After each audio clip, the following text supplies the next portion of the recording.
केबे भी संभव नुहे। अरे अरे तू बाप गोटे झील तो पाखे अच्छे जी आज पर्यंत तू केबे ता विषय भी तो बाप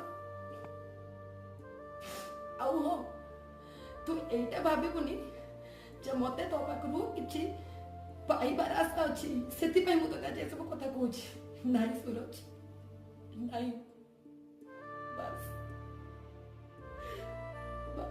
बोलते तो आज एटा कहबार थिला कहीं ना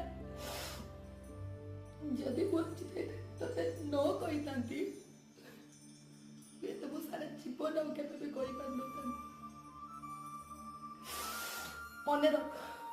मने रख किछि भी हे जाऊ मु सबु बेले तो पाखे अच्छी आ रही तू निचे भी चाहे मत तो दूर पार मने रख।